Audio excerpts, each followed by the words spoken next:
4월 7일 수요일 새벽기도 시작하겠습니다. 복음성가 하나님 한 번도 나를 실망시킨 적 없으시고 언제나 공평과 은혜로 나를 지키셨네. 하나님 한 번도 나를 실망시킨 적 없으시고 언제나 공평과 은혜로 나를 지키셨네. 오 신실하신 주, 오 신실하신 주, 내 너를 떠나지도 않으리라, 내 너를 버리지도 않으리라. 약속하셨던 주님, 그 약속을 지키사 이후로도 영원토록 나를 지키시리라 확신하네. 아멘. 룻기서 3장 8절에서 18절까지 말씀 오늘 다시 한번 읽겠습니다. 밤중에 그가 놀라 몸을 돌이켜 본즉 한 여인이 자기 발치에 누워 있는지라. 이르되 네가 누구냐 하니 대답하되 나는 당신의 여종 룻이오니 당신의 옷자락을 펴 당신의 여종을 덮으소서. 이는 당신이 기업을 물을 자가 됨이니이다 하니 그가 이르되 내 딸아 여호와께서 네게 복 주시기를 원하노라. 네가 가난하건 부하건 젊은 자를 따르지 아니하였으니 네가 베푼 인애가 처음보다 나중에 더하도다. 그리고 이제 내 딸아 두려워하지 말라. 내가 네 말대로 네게 다 행하리라. 네가 현숙한 여자인 줄을 나의 성읍 백성이 다 아느니라. 참으로 나는 기업 물을 자이나 기업 물을 자로서 나보다 더 가까운 사람이 있으니 이 밤에 여기서 머무르라. 아침에 그가 기업 물을 자의 책임을 네게 이행하려 하면 좋으니 그가 그 기업 물을 자의 책임을 행할 것이니라.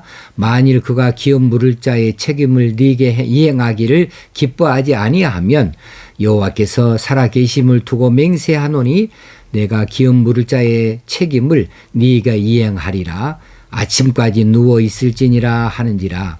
룻이 새벽까지 그의 발치에 누웠다가 사람이 서로 알아보기 어려울 때에 일어났으니 보아스가 말하기를 여인이 타작마당에 들어온 것을 사람이 알지 못하여야 할 것이라 하였음이라. 보아스가 이르되 네 겉옷을 가져다가 그것을 펴서 잡으라 하매 그것을 펴서 잡으니 보리를 6번 되어 룻에게 지워주고 성읍으로 들어가니라. 룻이 시어머니에게 가니 그가 이르되 내 딸아 어떻게 되었느냐 하니 룻이 그 사람이 자기에게 행한 것을 다 알리고 이르되 그가 내게 이 보리를 6번 되어주며 이르기를 빈손으로 내 시어머니에게 가지 말라 하더이다 하니라. 이에 시어머니가 이르되 내 딸아 이 사건이 어떻게 될지 알기까지 앉아 있으라. 그 사람이 오늘 이 일을 성취하기 전에는 쉬지 아니하리라 하니라. 아멘. 오늘 본문의 내용을 아마 세 번째로 아마 살피고 있는 것 같습니다. 오늘 3장을 마지막으로 한번 전체적으로 한번 정리를 해보고 묵상을 해보려고 그렇게 마음을 먹습니다. 자, 룻이 시어머니의 분부에 따라서 보아스의 타작 마당으로 내려갔는데 거기에서 자기 자신을 노출시키지 아니하고 이 타작 잔치가 다 끝난 다음에 보아스가 어디에 눕는지를 눈여겨봤다가 너는 보아스가 눕거든 그의 발치 이불을 틀고 거기 들어가라, 거기 누워라, 그렇게 나오미가 가르쳐 주지 않습니까? 그래서 룻이 그렇게 따라 했습니다. 오늘 본문은 이제 자기 발치 이불 밑에 누가 들어와 있는 것을 이제 알아차렸어요, 보아스가. 그래서 누구냐?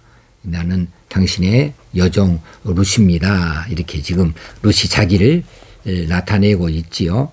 그러면서 이제 이 룻은 보아스에게 당신의 옷자락을 펴 당신의 여종을 덮으소서 이렇게 말하므로 사실은 청혼한 것이나 다름이 없어요.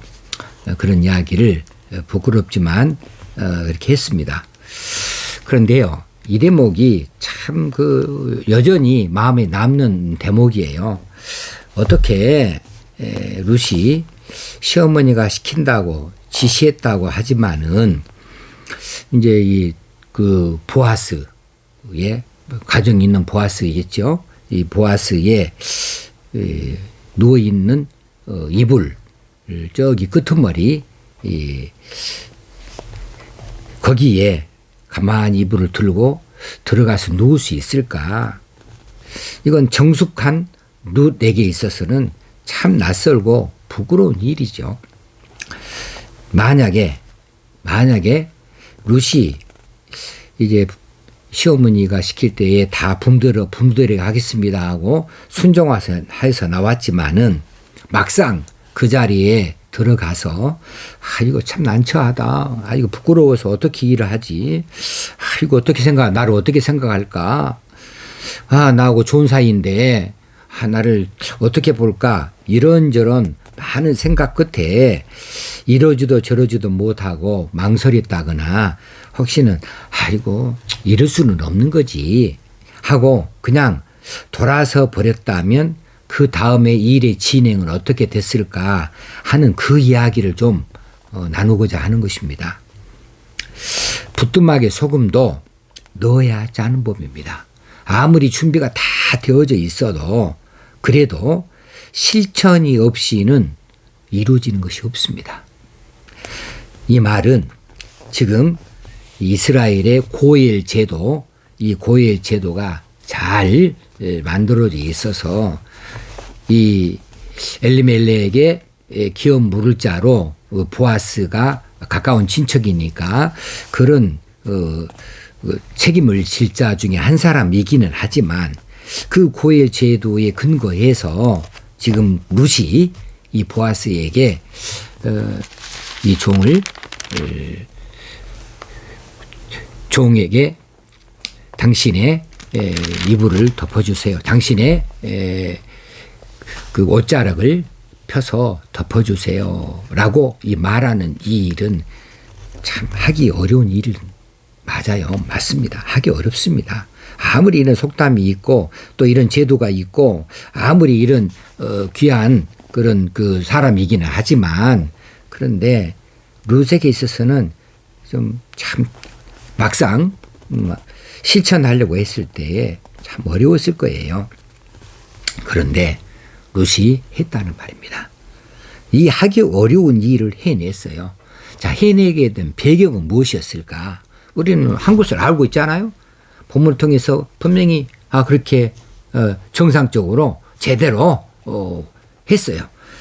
그러면 그 담대하게 룻이 이렇게 실천할 수 있었던 그 배경은 무엇일까?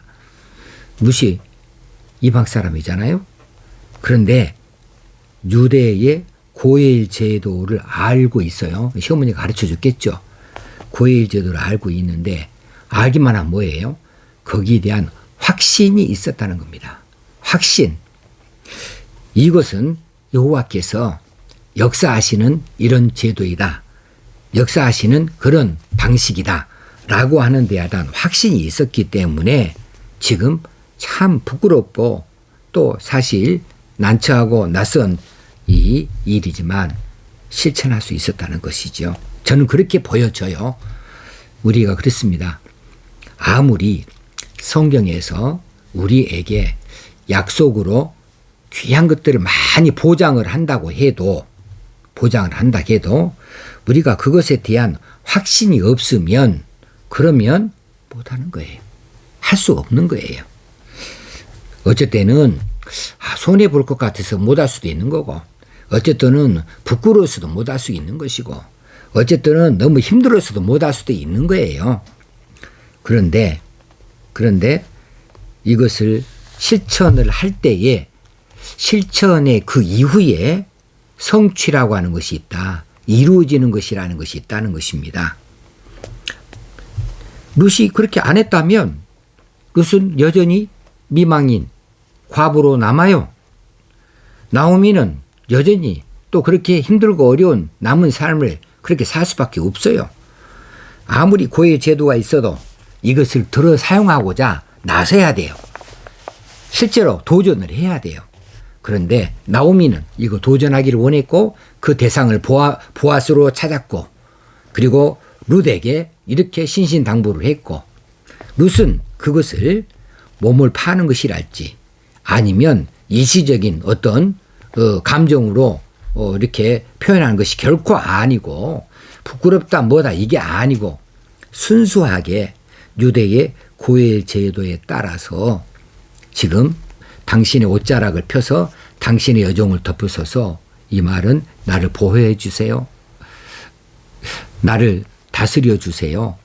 그런 이야기이죠. 이건 지금 고엘 제도 가운데에 들어있는 그 내용입니다.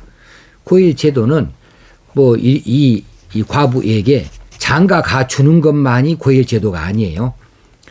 재산상의 손해가 있으면 재산을 대신해서 물어줍니다. 또 그 사람이 재산을 팔기로 하면은 그 재산을 사줄 수 있어야 돼요. 돈을 주고. 또 심지어는 그 사람이 지은 죄가 있으면 그 사람을 대신해서 그 죄의 대가를 치러주는 것, 이것이 고엘 제도입니다. 우리 주님이 우리의 죄를 대신에 치루어 주셨다라고 하는 측면에서 본다면 이것도 고엘 제도에 해당하는 내용입니다. 자, 오늘 룻은 힘들고 어렵고 부끄럽고 낯선 일이지만 그 일을 실행을 했습니다. 발치 이불을 떠들고 뛰는 가슴, 두근거리는 가슴, 빨개진 얼굴이지만 슬며시 들고 발을 쓱 집어넣고 그 자리에 들어가 누웠습니다. 정말 부끄러운 일입니다. 그런데 했습니다. 그것은 사실 부끄러운 일이 아니었어요. 왜? 몸을 파는 일이란 부끄러운 일이지만은 몸을 팔자는 이야기가 아니었어요.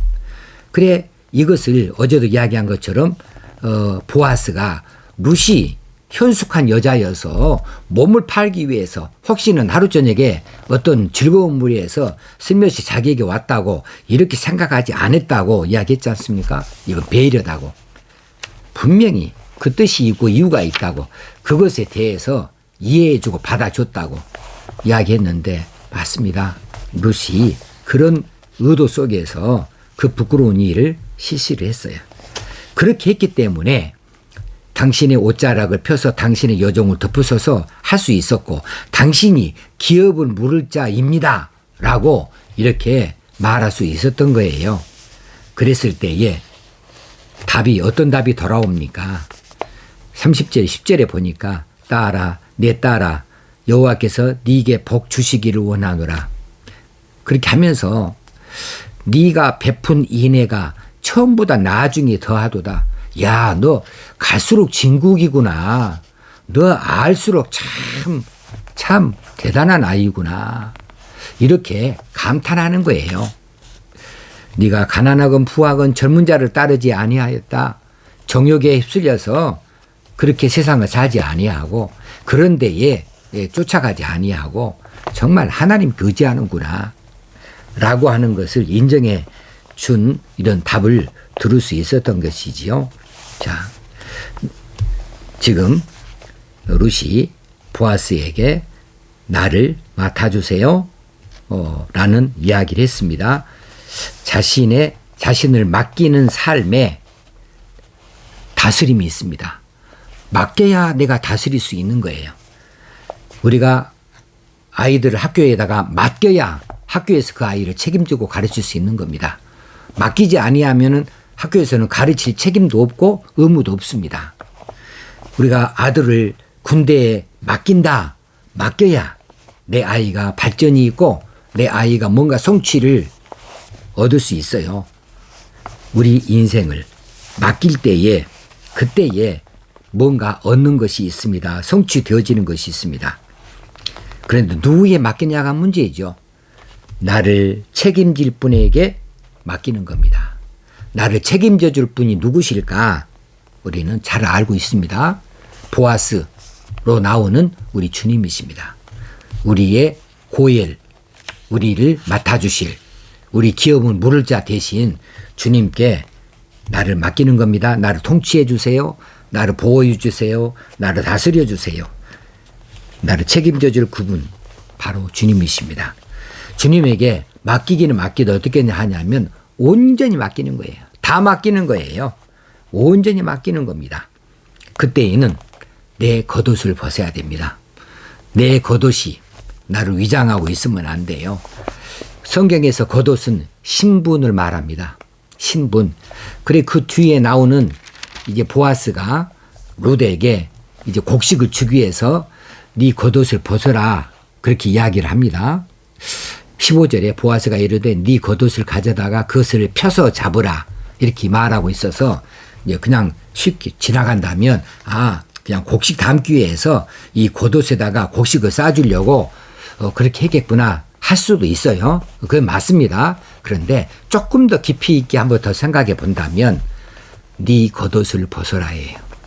나한테 맡긴다고? 그러면 네 겉옷을 벗어라. 우리는 이 겉옷이 우리의 모든 것을 다 가립니다. 또 내 신분 이것들이 내 자존심을 주장합니다. 내 권위를 스스로 자꾸 나타내려고 합니다.